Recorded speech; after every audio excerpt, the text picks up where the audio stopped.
Friday night. And what does that mean? Why? It means it's Cosmotronic, of course. Hello, welcome. It is new, it is shiny, it is slightly rushed and running about 5 minutes late. But hey, new things require new excitements. And what excitement do we have happening here today? Why lots, it's WildStar time. Who do we have with us? It's a pseudo. Hello, everybody. It's a Cosmotronic. Hello. And of course, last but by no means least, whilst waving frantically from a secret underground lair, it's Kai. Hey. So, what are we doing here, folks? Well, it's another new venture on MMOBuff.TV. It is Cosmotronic. It is your weekly WildStar show. I'm very jealous everyone else has managed to gain suitable quantities of liquid refreshment. I have not. Such is life. Hello to the channel.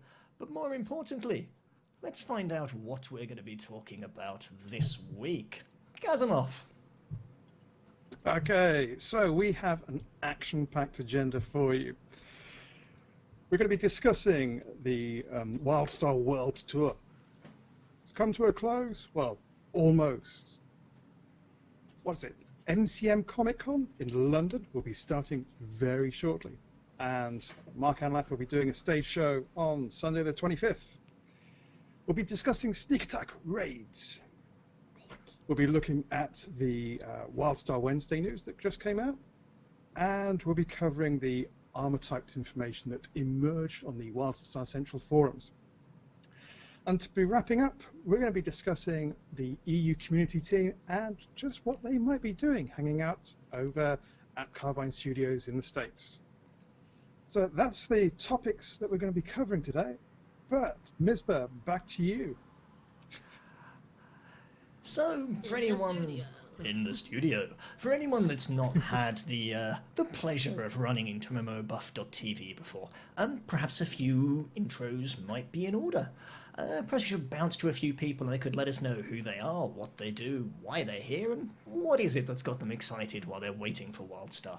Let's go back to that underground lair far away from the studio. Kai! Hello. For those who don't know, I'm Kai. I'm the gaming editor at Hardware Heaven. I also have 4 YouTube channels now, which seems quite a lot now I think about it. But yeah, my main focus is gaming and gaming reviews as well as hardware reviews. And I'm an avid MMO fan, anything from World of Warcraft to Guild Wars 2 and now onto WildStar. So I'm super excited. So what's got you so excited about WildStar, Kai? Probably just how similar it is to WoW in the sense that you've got the 2 factions, you've got the different races, and the classes are much more similar to ones that we had in WoW, whereas Guild Wars 2 was trying to be more dynamic in those kind of things. It's a lot of familiarity and a lot of things that I can look back and remember on, as well as the 40-man raids. I'm really excited about the raiding. Okay. Let's move around the block a little bit. Pseudo. Yes, my name is Pseudo. I am the community manager for MMOBuff. I also am a contributor for stuff. I am basically a roundup swag girl. Someone's nicknamed me Pseudo Swagathon or something like that, Swagzilla, whatever you want to call me. I've actually been told today that I look like a dwarf because of the braids that I put my hair into, so, you know, it's kind of like, woo! But, for me, I think what's most excited me about WildStar has to be the fact that it's doing what I think a game development company should do. And that, to me, is a rare thing to see nowadays. You've got the passion, you've got the excitement, you've got the drive, but you also see them going, hey, we tried it and it didn't work, which you don't quite see. A lot of developers don't reveal anything to anybody until after it's been completely polished, to use a Gaffney polishy thing. But the humor, right up my alley. But yes, I mean, there's so much to enjoy about it, but, you know, come on, bring me back the 40-man frustrations. They're not frustrating, but while we wait on that, let's go to Cosmotronic. Okay, so I am Cosmotronic, aka Gareth Armour, aka the Gaz, as Mark Anlath says to me. Apparently, I'm Gazzy. a kind of chewer in disguise, but there we go. A tall one, I'm- but yes. I am mostly interested in WildStar because of the path system. I think that being able to play as an explorer and have that dedicated as part of my thing is absolutely fantastic.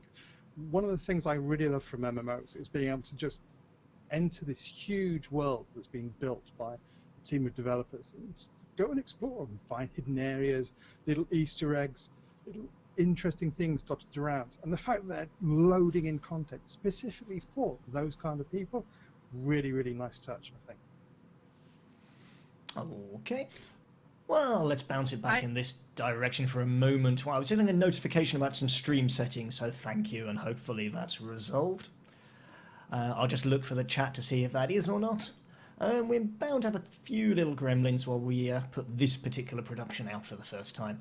But who is this random person who's showing you his grey-painted wall behind him?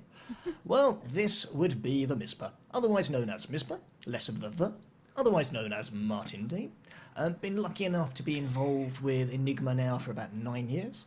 And I'm very much the raider, the raid leader, the shout at people nicely to try and get things done.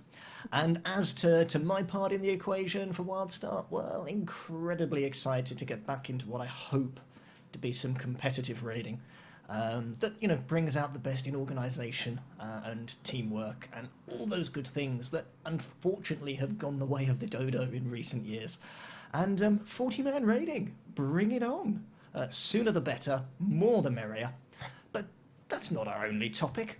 Let's bounce back to the Gazinator. We'll have to give him a new name every time we introduce him, I think. This is my challenge for the show.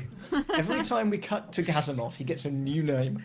So I better start thinking of the next one. Suggestions in the channel, please. Back to the Gazinator to do topic number 1. Okay, so the WildStar World Tour kicked off earlier this year with the great big Gamescom in Germany. Huge amounts of fun. We were there. We spent a large amount of time talking to the likes of Jeremy Gaffney, Troy Hewitt, Mark Humes was there as well, and a whole bunch of other Carbine devs besides. It was really, really good fun. Since then, they've covered PAX East. They've done loads of places. They've even done Eurogamer. They were there briefly at that, and we thought they were going to wrap it up with New York Comic Con. Turns out that was actually a little bit misleading. They're actually going to be doing a stint at MCM Expo down in London. That's starting on the 25th of October, Sunday the 25th of October. There are some day tickets still available if you fancy going down there. For those of you who don't know, MCM Expo, or MCM Comic Con, is the biggest Comic Con in London. Covers a huge range of topics, well worth paying a visit if you haven't done before. Some fantastic cosplay that goes on there as well. And they have a stage and they talk about video games on it. So Mark's going to be there doing a bit of a presentation about it and discussing a bit further how the game is at the moment. So that should be interesting. Now, the interesting thing is that it marks the end of kind of like this season of going around and showing everyone what the game's about, and the studio's probably going to switch more now towards crunching. Well, not necessarily crunching, because Jeremy Gaffney's already said he kind of does optional crunch. They don't force the programmers and developers to their desks and coding all night every night. So, but it is going to be interesting to see how the development shifts and whether we're going to see a kind of increase in pace of development as they try and reach that early 2014 release window. So, Martin, what do you think is going to happen next in terms of the development yourself? Are we likely to see more development announcements, more development-based WildStar Wednesdays, do you think? I would hope so. And let's take it a round table view so we can all chip in the conversation. There's obviously different strands. They've got to get their marketing and their PR right. It's a new IP, it's a new franchise. Not everyone knows about it. And they've got to get the message out there, so they've had to put effort into that. But they can get the message out there all day long if they don't come up with the product, you know, in a timely manner. that marketing isn't quite as valuable. So I think it's definitely, I would assume, definitely they're going to go into work mode. I am lucky enough to be taking a trip to Orange County in the near future. And I know they're going to be very, very busy, so I've just managed to nag a little bit of time to pop in and say hello. But I think we'll start seeing more and more content. There's a lot we don't know about the game. If you think about it logically, there's a lot of blanks still to be filled in. There's a lot of speculation. There's great community places like WildStar Central and others. I'm sure we probably need to come up with a list and actually publish it somewhere, all the great community places people can go to. In fact, I'll shout out to our fantastic mods, Kasabian, Shinogi, Aiko. You guys are awesome. You have link rights in the stream, so how about throwing in a few of the places that people really need to know about if they're following the game? But what do I think we're going to see? I think we're going to see more and more content. We're going to start to see those blanks filled in, and they're going to start getting to whet our appetite more and more for the game that's coming up. What do people think? Pseudo, what do you think we really haven't seen yet that now they've reached the end of their tour, they can start telling us about? It would have to be redacted and probably redacted. Honestly, I still get a kick out of the fact that their WildStar Wednesdays will say, and 40-man PvP, and 40-man this, and redacted, and you're just like, okay, come on, guys. We're still lacking classes. Yeah. That's the weird thing. We're so... I mean, we still have... People can speculate. We do have speculations as to the two types of classes that they are. And, I'm not in the beta. Can't tell you. I don't know.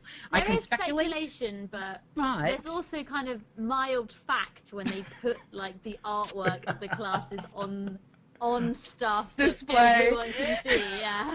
Fair enough, but they haven't announced names. For all we know, they could be called Fluffatron and Gorginator.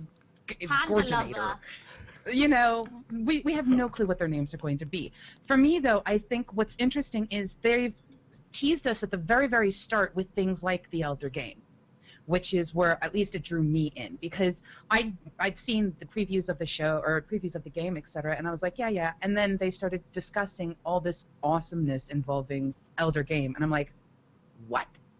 An MMO that actually gets it? And then after, we have that, but we still got everything else underneath it down that we have to go through. How the abilities are sorted out, how the stats are sorted out. They've discussed that you can have multiple different types of tanking. There's still so much to come. And I really just want to know redacted, and redacted. Because I want to decide what class I'm playing, and I can't do that till the other redacteds are released. So, Kai, you got to go to a few of the stops on the world tour. Yeah. What do you think of the presentation they put together?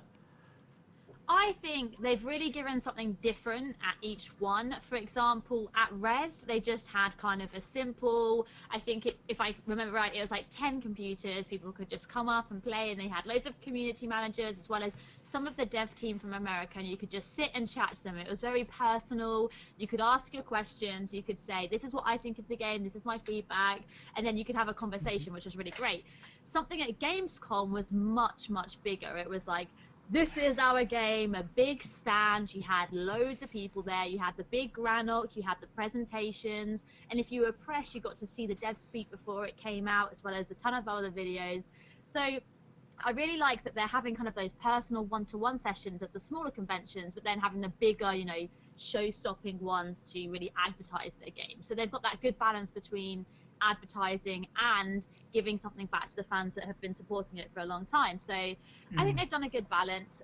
I think that the amount of stuff that they released was a little bit slow. Like, they could have possibly used Gamescom to their advantage and been maybe a class release. I know they did do the tour and stuff like that, but I think they could have ramped it up a little bit more, because there won't be that many conventions now and before release. So they've the hype train has to keep going, kind of thing. But they could be saving classes till next year. That's always possible. Yeah, I probably think they will. I think, I know Frost mentioned in the last dev speak, I think it was, that, they've kind of done all of the combat sandwich now. Now they're kind of ready to start moving on to classes. So hopefully that will be soon. Okay. One thing then this World Tour touches on is about how they communicate, and for me it's one of the standout things about this company. I've never known a MMO outfit, a development team be so forthright and fantastic in terms of two-way communication. I know there are so many variations of Gazimov I'd love to take from the chat, but sadly, I think trying to maintain a PG rating will actually exclude me from doing so. So to the great Gazimov, the Gorgeous, what do you think about their communications? Ooh. If someone did want to know if you're wearing tweed today, by the way, Gazi, that would be Saluko. She's curious about the tweed. It's so fancy. Where's your pipe? And slippers. He might be I wearing don't the smoke slippers. anymore. I used to smoke many moons ago, but I have managed to give up, which is good news. Yes, I am wearing tweed. It's rather a fetching jacket, don't you think? In terms of communication, I've always found Carbine Studios to be fantastic at that, and that's through the community teams that they had originally before they even brought in the European guys, who are also equally fantastic. So it's really great and really positive to see them really kind of working with the community that's built up and being interested in their game. And don't forget, we've kind of, it's almost insane how long we've been following this game. I mean, most of us have been on this for, what, 2 years now? The guys at WildStar Central, previously Carbine Central, have been following the game for even longer. And that's a long time. Yeah, it's a long time for a fan base to kind of watch a game and follow a game before it's even come out. So, yeah. And let's throw this out there. It's a long time for a fan base to actually remain, for the main part, communicative, responsive, positive, and a good place to be. That's a unique experience for me with MMOs. Kai? They had the announcement, and I remember seeing that and thinking, oh, not really too sure on it. It was quite cartoony, you know, the Gamescom, I think 2011 one, and I was just like, oh, I don't know. And then obviously, the Guild Wars 2 hype ramped up, and that released, and I kind of forgot about it, and then it was just like suddenly just surfaced again, and I was just like, wow, this looks amazing. So... Yeah, for me, I think the community side of things and the way that they're pushing out their content is exceptional. I have never in my life seen even a development process within, say, an application, regardless of a game, where the developers have been like, hi, I'll sit and chat with you. Please don't ask me for a beta key. Oh, you asked me for a beta key. I'm going to ignore you. But, oh, you actually want to talk about the actual development process, the actual development cycle. Oh, you have an opinion. Well, here's their opinion. That doesn't work, and this is why. It's most of the time with development companies, we're not going to do X, end of story, and they don't explain it. Yeah. These guys, the community team, my hat goes off to the community team, especially in the EU, because you guys have to manage multiple languages. So, you know, my hat goes off to our French, German, and UK team, or community managers. But, you know, they have such a desire to be a part of the community, and the game itself, every time something is released, instead of the community going, oh, screw it, I'm done. This just destroys everything for me. Although one could say that the subscription announcement may have had an impact, although honestly, it just seems to have picked up more because it seems people want that subscription model back. So, you know, every time they release something, I'm waiting for that moment of, oh, okay, well, whatever. Okay. I've yet to get that. So, they've done their world tour. They've shown a few different facets of themselves and the game. They've continued to demonstrate they can communicate. But there's actually got to be the game there that we all want to play, irrespective of how well they communicate, how well they market, how nice their graphics are. I mean, the graphical feel and tone and style is an awesome thing, but it doesn't make the game by itself. So there's a few more things you want to talk about today, and then I start to talk about the game a little more. I'm done with the entree. I want the meat and the potatoes. Okay, so let's sneak attack a raid. Stefan Frost did another Vine discussing raids. Well, not so much discussing because it's only kind of like a 6-second thing that you can fit into a Vine. But in how much can you discuss in 6 seconds? Well, exactly. For us, we'd probably get exactly. Yeah. So effectively what you had there was a very brief period where he showed a raid in progress, which is quite interesting for a couple of reasons. Now, I want to give a shout out to the guys over at the Nexus Weekly podcast, because they did a great frame-by-frame analysis of what's going on here.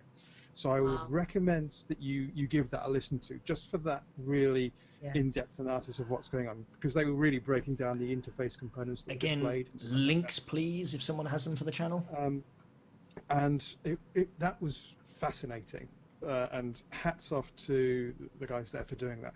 But in a nutshell, what they discovered was that, first of all, the boss has interrupt armor, which is, but it has something like 25 levels of interrupt armor, which means that if you're going to try and stun the guy to then go ham on him, as the Americans like to say, it means that you're going to have to get everyone to do that at the same kind of time to coordinate it. That's the first challenge. The second thing is, he didn't seem to have a complete hotkey bar at all, so he was missing a couple of abilities from what they were saying, which is, again, is interesting. Does that mean that you might have, say, a path ability that drops in there, or is there going to be a boss-specific ability that drops in? And the third part was that the place doesn't seem to be flooded with telegraphs. It seemed to be pretty much your own telegraph. The boss is doing his own thing, and then anything that might be beneficial to you was being dropped down as well. But that was it. It wasn't the kind of huge 70s disco that we were all fearing was going to happen. So that was kind of nice as well. But so those were the kind of bullet points. Let's dive into those, because the first one fascinates me if I put my raid leading hat on. Okay, you've got whatever the time frame is to get over 50% of your raid that have the capability to, which doubtless if people are doing different tasks like healing, to actually trigger something to interact with that interrupt armor. Okay, some people might not know about this concept. They've talked about it a little bit. Kai, do you want to just give people a quick intro to interrupt armor? What's going on there?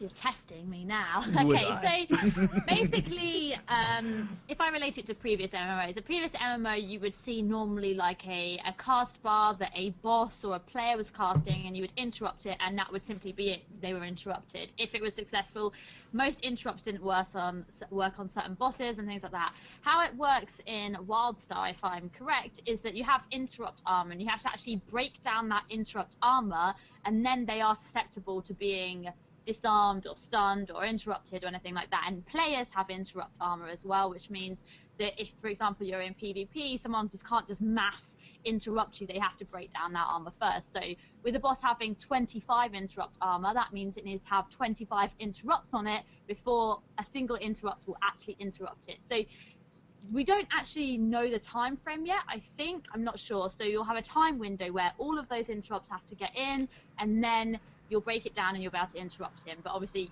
you need to interrupt the spell that he's about to cast, so you have that window of that spell cast time. I would think you have to actually pick. I think you have to actually pick what type of CC you want to throw onto the boss. I think that's going to be the thing. We've got things like knockdowns, we've got things like disarms, we've got things like blinds. If you've got your 40 people raid sitting there and you're like, okay, we've got the 25 down, which one do we want to apply to him and why? That adds a whole nother dynamic to it. Yeah. I've just got this crazy... Go Gazimov. I was just going to say, I think it also might mean that you have like an option A or an option B tactic that crops up. So you might decide, okay, you've got the group to really put the interrupts in and stun him and keep him stunned if necessary. Or you might have a different group composition, which means, no, you just go for all DPS all the time, or something like that. So I'm hoping that it might be that if you've got a particular raid comp, you'll be able to put your raid leader hat on and go, well, actually, we'll comp for stunning him and being able to, it might be a bit slower, or you might end up with kind of low DPS, high DPS, low DPS, high DPS, so you need to make sure you've got burst rolls in there as well, versus just continual high level DPS instead, but you might not be able to stun him, so you need to have healers on the ball a bit more. But that's more your shape of challenge as Mr. Raid Leader type. But also, one thing I wasn't sure of, I'm going to ask this question because I'm sure a lot of people are going to wonder, does the interrupt armor refresh? So for example, if we took all of the 25 stacks down, will it kind of re-stack up like a stacking buff? So after a while he'll have then 2 interrupt armor, or does it go straight back up to 25? I bet it probably has to do with the encounter. I think they have so many tools to play with, so many different utilities that they can actually apply to a boss mechanic with the telegraphs, with the changing landscape, with the changing environment, with everything. The only thing I could say is probably you've given them the idea if they didn't have it before. I think I'd Maybe go like with on that. players, maybe on ourselves, maybe it's a stacking thing where, so if I'm in PvP and I have, say, an interrupt armor of 5 and I get interrupted 5 times, and then it will gradually get like 1 interrupt armor, and then after 30 seconds it'll be 2 interrupt armor. That'll be something to find out, hopefully. I don't think it's a known entity, but No, if you think I didn't about think it was. if you think about a lot of raids that we know from all sorts of other places, things often have phases and sequences, and do this, then do this, then do this again, perhaps, or do 1, then do 2, then do 3. If there's going to be phases, elements, particularly, it's another burn phase, to use a typical example. Yeah. There has to be some reset, refresh mechanics in there. And it would always be a shame if that challenge of do 25 sunders from 25 people before you start DPS is only done once. Not that that's the example, but to throw a silly WoW example out there, it would be a shame to only have to do that once. Yeah. I think that one of the strongest things that they're going to need to do as a raid developer team is they're going to need to make raids different to anything we have done before. One of the big dangers that Carbine face, particularly picking up from the nostalgia kick of, as a lot of us are Warcraft raiding veterans, if it's just World of Warcraft raiding with a new coat of sci-fi paint, that's not going to really cut the mustard. They've got this huge new toolkit of active combat, interrupt armors, all these kind of bells and whistles. It needs to be that step beyond, evolving the whole type of concept. If it's not, then it's not going to keep people interested. So I think that's going to be like the key thing that is going to make raiding in WildStar, if they put it off, it's going to be amazing. Let's throw one thing out there as well that's pretty important. I totally agree with there's a huge opportunity for new, great, fantastic stuff. But they do need to pay good homage to what actually works.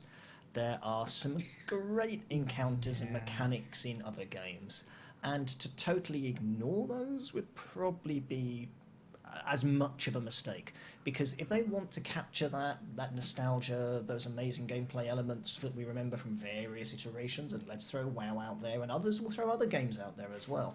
There's people that will think back to stuff in EQ and go, where is it? I miss it. It's that balance. Keep it fresh, keep it changing up, but let's not throw the baby out with the bathwater. And I completely agree with you. And I think if they have things like the Hagen dance from Nats 40, all of us remember the Hagen dance for one reason or another. But it's got to evolve from that. So it might start out and you think, this is an easy, yeah. But then all of a sudden, all hell breaks loose. 70s disco. Yeah, exactly. So, but you can't just say, okay, we're just going to take that concept and rebadge it and relabel it and do this, this, and this. You might use that as a starting point, but then Doctor Who style just go completely off on one. Well, fan said something good. He said they don't need to reinvent the wheel; they need to refine the design. I think that's a perfect example. That's the thing. I mean, anytime I've listened to Gaffney, even speaking with him, he recognizes that there is a wheel, which is a bonus. However, I think he's picking different things to lead the cart. So you might have a roused hour one week, you might not the next. And, one of the things we haven't discussed is the fact that they have talked about how raids are different every week.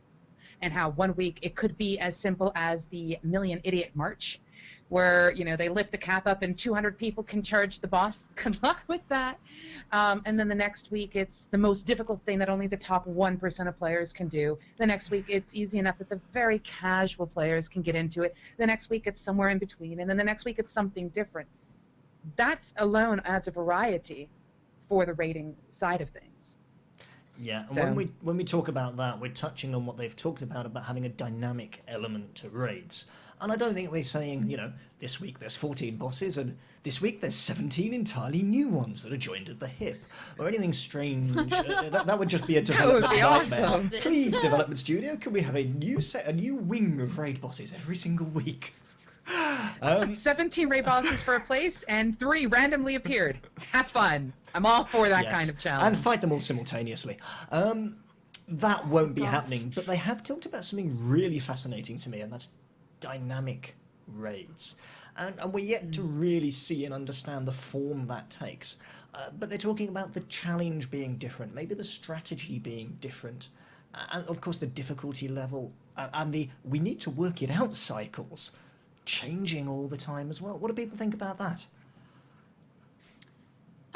I really like the idea of being able to work out different aspects of the raids, just having that, like Pseudo said, just that kind of excitement and what's going to happen next. And no one likes the grind as much as people like getting the gear.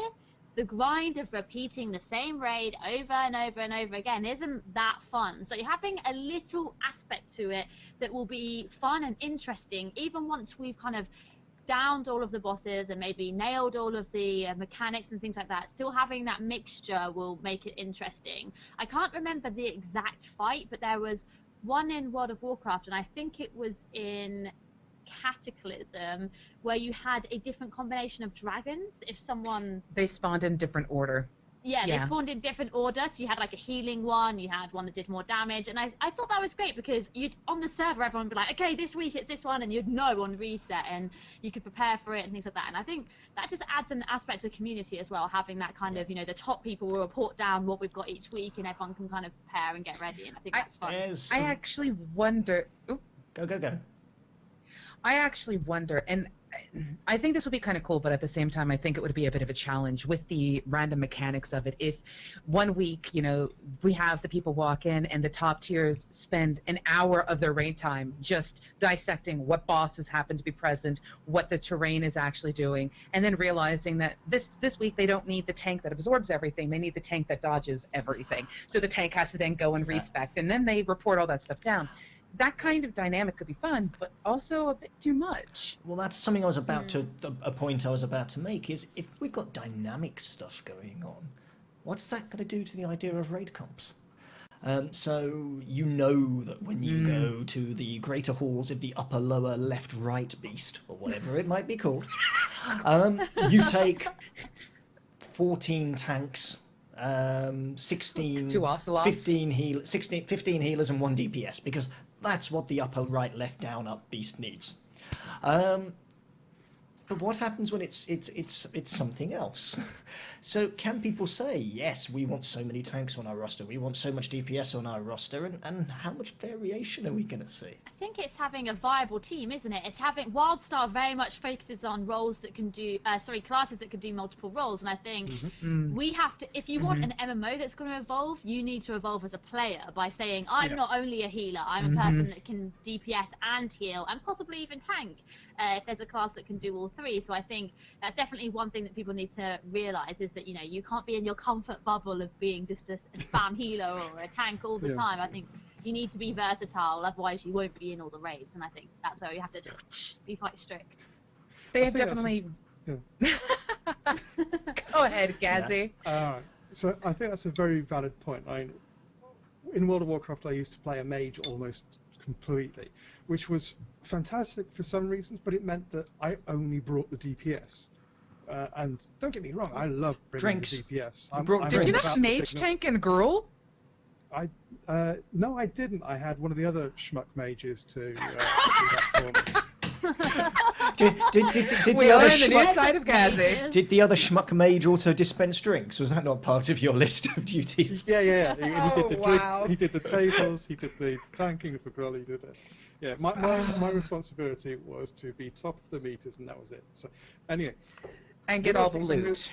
One of the things I was really looking forward to in WildStar is being able to mix that up a little, being more versatile by design, and being able to possibly variegate. So you're not like purely healing or purely DPS, but if there's like a fight that you're doing where you need to drop in a little bit of healing every so often, hopefully there's a little bit of that in there too. Or maybe if you need to DPS, but maybe possibly do a little bit of off-tanking or be a bit sturdier in case every so often there's like ads that swarm in or something like that, that you can drop a few abilities into your limited action set and stuff like that. What I really, really hope there is that when we're building our limited action set together, that we can actually start saving some templates and saying, right, this template is for boss A, this template is for boss B, and stuff like that. That's massive if you want people with multi-roles, for sure. Yeah. There is a comment from Scofen who was commenting that Rift proved how few people actually want to tank. When we're talking about your typical trinity within a game, your DPS, your healing, your tanking, I almost kind of want to say I don't think that's necessarily true. I'm currently in a situation where we have way too many tanks, way too many healers, Are you listening, not enough Enigmates? DPS. And it's rather We're all funny. too nice. We're like, oh, don't worry, I'll tank and heal. And like, actually, we all secretly want DPS. Well, that's the thing, but that's a whole different topic. But my point is, I think that what has happened is the type of style for play for DPS, the type of style for play for healers, the type of style for play for tanks has kind of become a bit redundant in previous games. And you kind of know if you're tanking, you're going to be standing there sword and board, typically speaking, just taking the boss's hits. Great. And if you're healing, yeah, you're hitting the green bars, you're watching that. And if you're DPSing, you're doing everything that you possibly can. We've discussed in the last MMO Buff show about utility, that kind of thing is sort of lost. Yet now we're looking at WildStar's classes going, they have the ability to do both. You could be a tank that does all different types of tanking, and then you've got to figure out which one you want to do. But then we have these interrupt armors that we need to take care of. Then we've got these environmental things. The Trinity is still there, but I think what they're doing is, like we were talking about, evolving the play style, adding that extra something to the class other than just, I'm going to sit here and spam arrows, or I'm going to sit here and heal. Because congrats, you've healed a rock, It's very grateful.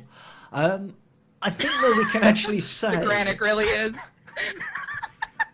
I think we can probably say that they're adding that something extra is probably an approach they're taking to everything. Everything we've seen announced and talked about, it's this thing you know and love, but there's some extra sauce. There are so many layers in that combat sandwich. And who knows what they haven't yet come out with and told us about. But we have more to talk about, more exciting things to delve into. So let us continue that deep dive into the goodness that Gazimov is going to deliver. Gazimov. Okay, so next up, WildStar Wednesday.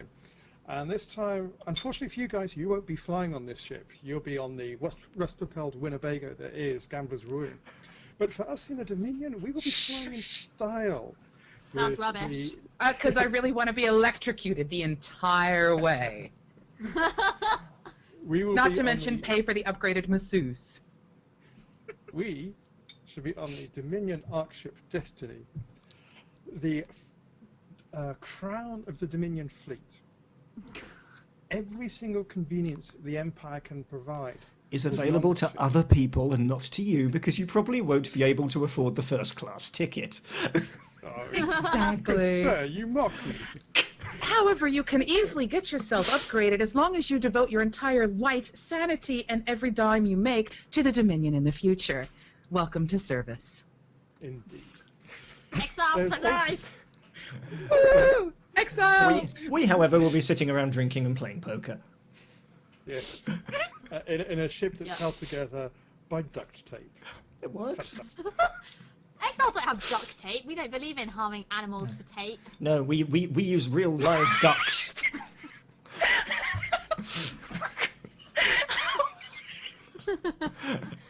And so, if anything, it's round Gazimov, sour tape. I fear you are ducking the question. Yeah. So I very nearly said Gaffney tape by mistake, and that just would have been the whole. Okay, someone needs to... Can we have a request, please? We now need to see a roll of Gaffney tape in the game. That has to be somewhere. And it needs to be used to repair something like, an exile ship or something. Yeah, exactly. The Gambler's Ruin has sprung a leak, and you need to apply. Yeah. You tape some chewers to a pole with Gaffney tape. No. We could use chewers as bait. For sort of fishing and trapping and all those things. Yeah. Anyway, Their tails would be excellent for cleaning like brooms. Or other things, yes. Pulling back on topic. So, WildStar Wednesday was all about the Dominion ship Destiny. Crown of the Dominion fleet. It's where we're going to be starting off with our level 1 to 3 experience. So you come out, presumably, we come out of stasis, go around the ship, reacquaint ourselves, and so on and so forth. What's stasis? Yeah, well, you can't go massive distances without being in stasis. Otherwise, you'd get bored. You'd just be watching soap opera reruns all the time. So That's we're my talking electrocuting about comment. we're talking about the whole cryogenic sleep thing, I believe, here, aren't we? Oh, So that I'm we just we immortal. hibernate people or whatever it is that we do. yes, so they can arrive at their destination of Nexus comfortably refreshed. Beyond that, though, it's mainly going to be an idea of trying to introduce, from the looks of things, the main characters that are going to be playing out through the zone. So they mentioned people like Artemis Zim, who I think we've seen a little bit of lore on before. Interestingly, on the subject of lore, they also mentioned the Vigilant Church. Now, this is a topic that we haven't really come across before. And it's kind of interesting. Yeah. So the idea is that Dominion have been largely founded by, well, the Cassians, but they became a star-spanning empire through Elden influence. Stealing everything. Well, the Emperor is almost kind of revered, and they established a church in the Emperor's name, which is a little bit kind of ancient British monarchy style, but a little bit worrying. So, A little bit worrying, spoken by Dominion. Well, it almost, Chua is interested in science, and if it needs to be built and it has to hurt people, the Chua are the ones for the job. So I think you'll make a very good chewer somehow, Gas. I think you'll be great. Yes. So, but it looks like the Cassians are much more in terms of, like, we have a vigilant church and we preach the gospel of this church and stuff like that, which makes it a kind of more like you will follow us for authoritarian reasons, not just because we're trying to uplift the galaxy, but because we have this whole church thing going on as well. So that's going to be an interesting facet of Dominion play that we haven't seen before.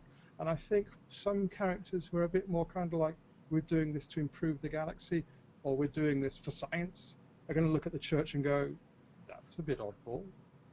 And my Chua is probably going to be one of those.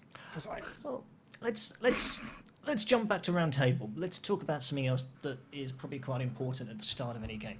So you've just got this nice new shiny, possibly box, possibly downloaded set of ones and zeros, and you log in to the first time to this brand new world. And it's always in any new MMO, there's always this, what's this? What have I got? What's going on? What's my screen look like? What are these buttons? And wait, what's this in front of me? They've got to get that experience right for people. And one thing they've talked about in the past is about the ability to progressively make things more difficult and introduce more and more concepts as time goes on. Now, that starts at level 1, level 0, whatever you want to call it. And as well as going, here are potentially characters and lore and environment and buttons and all those great things, they're actually going to have to go, well, this is how your character works. Now, we can all assume you go, WASD and run around, but there's lots of other new things happening in this game that they've started to talk about. So there's other new concepts to throw out there when we don't have interrupt armor elsewhere, for example. So how much new stuff are they going to have to throw at people in the first 3 levels that they're going to have to absorb and take with them for the rest of the gameplay? And so to me, this whole, we start like this approach that they're starting to talk about must be how they introduce the game and its facets. What do people think about that? Silence. I'm going to bite a bullet here. I'm going to say that you are in those first 3 levels on your Dominion ship of doom, I roll, the Destiny, are probably not going to see everything in those first 3 levels. It's, I think, the worst thing that you could do, and this is something, I wish I could remember her name, but she's one who's working on the tutorials and stuff like that. She's like, the worst thing you could do is throw everything at somebody or not enough. And I think with the way that they're looking at this game being roughly between, I think, 150 to 175 hours to actually get through the content, I think you're going to see progressive things getting you higher and higher, because it's kind of pointless to teach you interrupt armor if you don't have something to interrupt the armor. Nothing is more frustrating than getting an ability that you really can't use because you don't have any other abilities that are attached to it. Just saying. So things have to be paced and introduced sensibly. I think they have to be paced, and I think that's what they're planning on doing. So I don't think in those first 3 levels you're going to get everything from telegraphs to interrupt armor to how you handle a raid mechanic to how you handle XYZ, how you feed the WildStar and kill the Chua. I don't think you're going to be introduced to your housing. I don't think you're going to be introduced to PvP. I think in those first 3 levels it's kind of going to be WASD, dodge, WASD, sprint, WASD, jump, jump, jump, jump. You know, I think in that case, it's actually the way they've brought out the dev speaks, the sandwich that they've been talking about. I think that's kind of the progression what you're going to see. Because if you notice, during those dev speaks, they start out with, this is really a simple concept. And by the time they've gotten to this next part, you're sitting there going, wow, they're using terms I've never heard before. Or, you know, that's an actual interesting combination. But that's an advanced level of play. You're not going to get that on the Dominion Destiny. No matter how many champagnes, masseuses, and foot massages you may get. Just saying. I would be really shocked. We have candy floss on the Exile ship. I think one of the other things that kind of crept out from this announcement as well was the fact that it seems that it's going to be optional. So they mentioned something about a service charge or something similar. So it sounds like you'll be able to skip the entire starting leveling experience if you want to, that level 1 to 3 experience, and go straight down to the planet. Do hope Yes, you can do that. It'll help you level faster. Well, see, I have a problem with that. I would never want to skip it because that's like some extra change in your pocket. That's some extra little bit of experience getting used to something. You can get a feel for the character before you go, not exactly my style, reroll. Yeah. You know, personally, I wouldn't want to skip that. But there are people who are going to be like, whoo, I'm out the door. And that's fine. And I think it's them catering to it is a good thing. I hope that you may be able to do that once you've perhaps played a character. I wouldn't like that at all if you could go, that's the way hey, I want to start like this, because I can just run around and go, I don't know what I'm doing and get in everyone else's way, because surely that's what's going to happen if that's an option. Well, they specifically said something along the lines of, after you've completed 1 term of service, you can opt out of this journey. Whether you want to or not, why would you? And you get all these wonderful features. Yeah. Exactly. So it sounds like it. Yeah. So I think that there is going to be a kind of a way to skip it once you, if you're doing an alt or something and you don't want to go through the bare basics, then I think you just be able to go, nah, skip it. But it's part of that thing. It would be really cool if, you wander around as a Cassian and everyone kind of respects you and gives you a kind of courteous nod. You wander around as a Chewer and everyone treats you a bit differently, creepy little furry guys.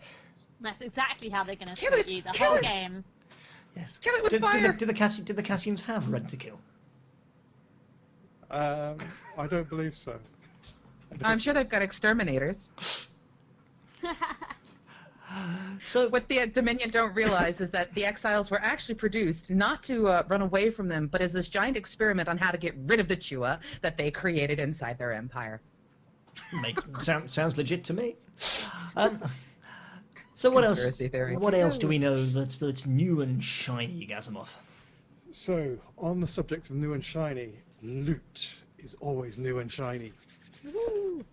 One of the things that they've said, and this has been a big bugbear of mine, is that if you roll a particular class, you will only be able to use the armor for that particular class. Now, if you remember back in the dim and distant days of vanilla Warcraft, you would get paladins walking around in cloth gear because it was better for them. That will not be happening in WildStar. You have your class wears a particular armor set. They don't change that armor set. They can only wear that armor set. That is fantastic. It means that the medium armor guys will wear medium armor from level 1 all the way through to level cap. So far, so good. But what happens if your medium armor gear looks terrible? After all, if you're Dominion, you want to look sharp on the battlefield as well. Well, Carbine have also thought of that. So you'll be able to wear other armor sets, in fact, anything at all, as costume. So you'll be able to equip your armor, as you would normally with your armor restrictions and so on in play, but you'll be able to wear anything you like as costume to get that particular look that you've always been after. So yes, Trick people that you're something else. Potentially, yeah. If you That really actually want to could look be like amusing. an NPC. But It kind- could be. There's only the concern if you have to actually have that armor in order to do it. And does that mean when you walk into an instance, you're going to have people rolling on it for RP purposes or visual graphic purposes? At which case, it's a concern. But you were going to jump in on that topic, Kai? What, in regarding to rolling? Well, I was hoping that there are mechanics out there that work. I think, personally, the World of Warcraft mechanic in Dungeons fully works really well now. You can't actually need something on the get-go unless you actually need it, and it's for your class, it's for, you can use it, it's for your role even, it's that specific to what role you are. So you can't go into the dungeon as tank and start needing all the DPS gear. And I think that'll be good, but obviously if people do want it for cosmetic purposes, they can just greed it. I think if they had that kind of system, it would work fine. Yeah, I would agree with that. I think that's certainly reasonable. So do we think it's as simply solved as going, well, sensible need greed priorities, and in raids, well, hey, the raid group should be organised, frankly, and sort out their loot distribution, because I don't believe it's as simple as come up with loot distribution rules that are applicable to all raid groups, because we all have unique circumstances. Yeah. The other thing is we don't know how loot distribution is going to work. So it might be that one item drops and we all roll on it. It might be that we all get a little basket of loot of each of our own, and we might get lucky. We might not get so lucky. But that's going to be an interesting thing. What do people think about that on loot? I mean, I know in some places GW2 have got this. Hey, you've got your chest and it contains a nothing, or it contains a Ferrari, and everyone has their own, chance to get that Ferrari in GW2 terms. Pseudo, your thoughts? What would you prefer to see? I'm going to actually ask you to come back to me because I want to put some serious thought into that. Okay. We hear cogs turning. We'll come back to that one in a minute. Kai, what's your preference? Personally, if it was something like World of Warcraft or many other popular MMOs, like Rift had it as well, if we have kind of in dungeons the typical need, greed, pass type situation, and in raids, if you can have kind of, you have a loot master or it's round robin, or you can just have the rolling kind of system, but also having like a slash roll in there as well, just so that if, for example, you aren't having a loot council where, say, as an example, Miz, you will decide based on what is best for the guild, who gets what gear. We can also have like a slash roll command in game whereby you say whoever gets the highest number gets the gear. Because, as you said, guilds all work on a different system, and then if it's DKP or what have you. But I would like all of those kind of mechanics implemented because I just think it makes everyone's job easier. Loot is something that causes the biggest amount of aggro, so the more tools that there are to make kind of the in-game mechanics better, the less kind of aggro and hassle and guilds falling apart there hopefully will be. The question is, of course, how far can you go in implementing a mechanic in a game? For example, I could turn around, and I'm sure developers will flee at the thought of it. Yes, I would like to see implemented a triple pull, auto decay with cap, zero sum DKP system, and set my own decay percentages and set my groups by this, and this. And I'm not sure too many people would get into using that inside of a game. No. So they've got to draw a line somewhere. Well, it would save me writing there it are to the ways website. to. There are tools that they are implementing. I mean, we have only been given tiny little drops of API information, and that's mostly for the add-ons and things like that. Yeah. I mean, I have a feeling that what we're going to see happening when it comes to loot is something everyone's used to. Your, need, greed, rolls, etc. I mean, they've kind of commented on that. So we kind of expect to see that. However, when it comes to the loot itself, the number one thing I want to make certain is done properly is something that Gazi mentioned in the last show, and that's, how professions impact the loot. If you're going to be going after bosses and design or going after the latest, greatest gear, is that because you can't make it? Or whatever, I hope they get the itemization right, and I think that in its own right, that's something they've discussed. They're working on it.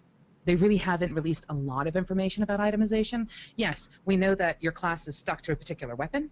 We know it's stuck to a particular gear type. Great. But beyond that, we don't even know the scaling. I mean, we don't know if you're level 50 and your gear is going to have plus 9,000 and a half, plus awesomeness. We don't know. Yeah. I'm I mean, kind of hoping. there's one thing there on scaling, pure speculation. What could people learn in development terms from the experience that WoW has had in terms of item and eye level inflation and managing that process over a long period of time?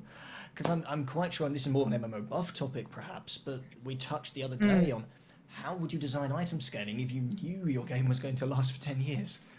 Probably pretty differently to the way anyone has designed it that we know of to date. But Gazimov, your thought. Okay, go. No, that actually, I think that was me opening my mouth. You. But yeah. Pseudo. Unless Caillou was talking. No, it was you. I was like, what? Go ahead, Gazzy. You have the floor. Okay.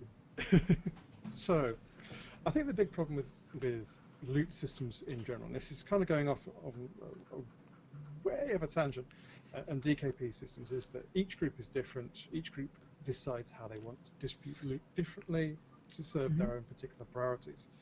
The key thing is that we will have an add-on system that will allow those groups to build systems that serve them, and hopefully import that into their own guild websites and stuff like that as well, should they want to do that. I think that trying to work out item comparisons and how professions really fit into that, that's very early stages still, because we still don't know how professions are actually going to work and how they're going to interlock and how they're going to interface with things like cred. I think that's kind of a bit of a worry that a lot of people have in terms of, okay, if you can buy cred, or if you can sell cred rather, then you've got more income to spend then on buying other things from other crafters who make stuff. So it's like, okay, how do you balance that out in terms of being able to just sell creds to get rewards versus raiding to get rewards and stuff like that? But that's a whole different ball of wax, and I would suggest we really don't open that up today. But that's definitely something we should get into at some stage. So do we have one more topic to play with, perhaps, before we go to whatever the randomness is that the after show introduces? So there is one further topic, and it's kind of something that's been happening this last week. If you've been following the Carbonites on Twitter, I don't know if that's a thing or not, or if I've just made it up. It's a good thing if not. It is now. So if you've been following the Carbonites on Twitter, then you'll know that the EU community team are currently over in Orange County meeting up with the damn them. Meeting up Hi everybody. Meeting up with the Americans developer studio, meeting up with people like Pappy Moore, people like Peter Pope, Mike Donatelli and stuff like that, to do all these kind of bits and pieces and learn more about the game. And it really seems like, from what we've seen, that they're kind of doing a bit of a sync up and making plans and preparing and deciding what they're going to do. And raiding. Well, possibly, yeah. I saw them. I saw a picture of them raiding. Yeah. And commenting on Frosty's healing. Yep. Exactly. Yes. So we all clearly stalk all of them way too much on Twitter. Like, yes. we're just like, yes. I have absolutely no interest in WildStar whatsoever.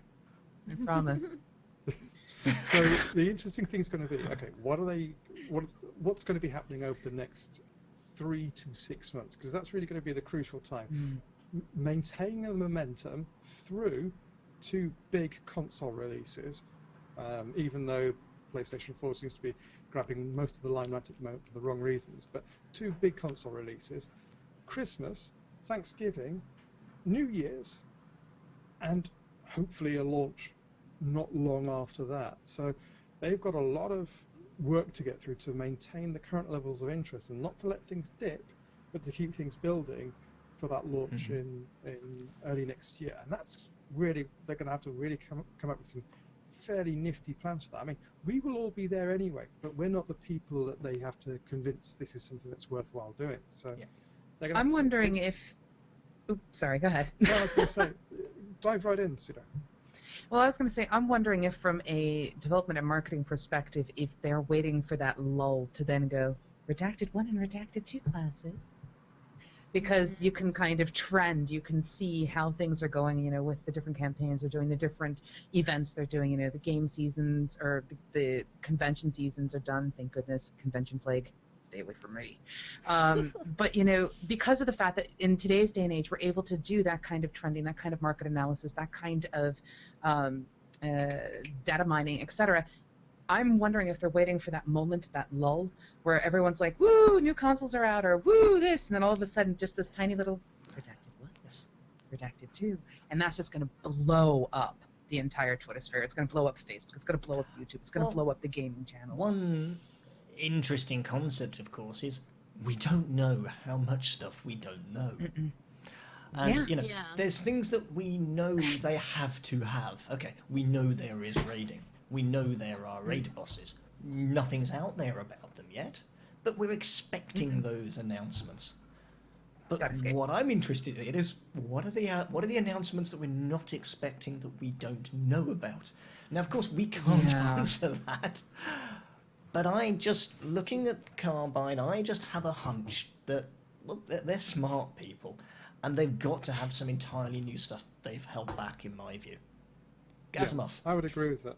So we've seen them heavily tease the 2 redacted classes through their other DevSpeak videos. So that's kind of building up a little bit of underground chatter. But I suspect there's probably a couple of things which are going to go bang, bang, bang, as you say.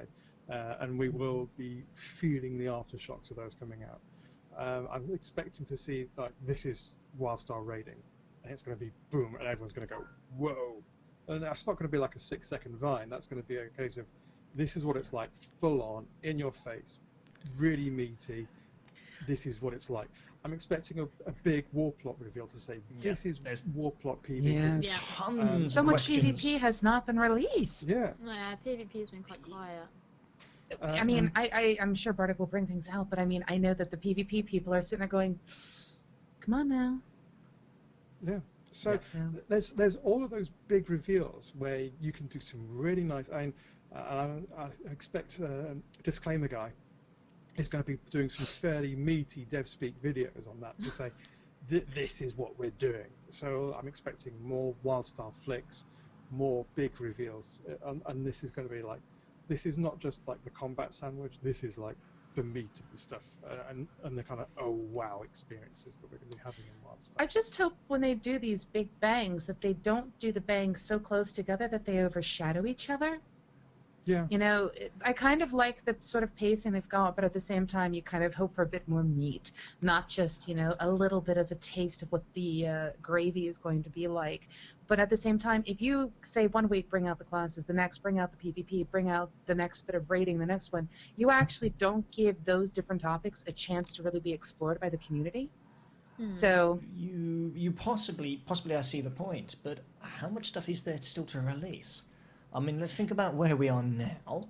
Let's look at how many months there are or fortnights there are between whenever they release. Gaffney said to us, what did Gaffney say to us when we had lunch with him? Like, he said there was a massive amount of stuff that hadn't been released. Yeah, so Gaffney said they have 200 different things that they want to talk about between now and launch. Of those, they've covered about 40, and that was June? That was June. Yeah. So I am expecting the kind of it's going to be like bang, bang, bang, bang, bang, bang, bang, bang, bang. So you'll always be able to set your watch by it. So I'm expecting some really big bangs, like once or twice a month, interspersed with little bangs to kind of keep our interest in. And I think it has to be like that. At Gamescom, and another channel link request. We were lucky enough from MMOBuff.TV to do a interview with Jeremy Gaffney. But one of the things that he commented on was the sheer amount of stuff to still talk about between now and release. So it strikes me that, as you say, Gazimov, these things are going to have to come out relatively close together, else we're not releasing for far longer than any of us care to hope for. Well, I kind of expect the bangs to come, but I kind of hope they do them sort of in pocketed sections. Like, let's release like the big bang about PvP, and then all of a sudden show the mounts in PvP that they were discussing about with the article that you did, Gadsy. Or, you know, if they bring out the raid one, let the next couple of bangs be about raiding. kind of keep the topics sort of together. So one week it's not, woo, look at this great war zone. And then the next one is, whoa, look at this great raid. Because I kind of want the community to have the ability to nom and devour and, do what they've been doing, which is why I think the community is as strong as it is. Yep, So. good point. Okay.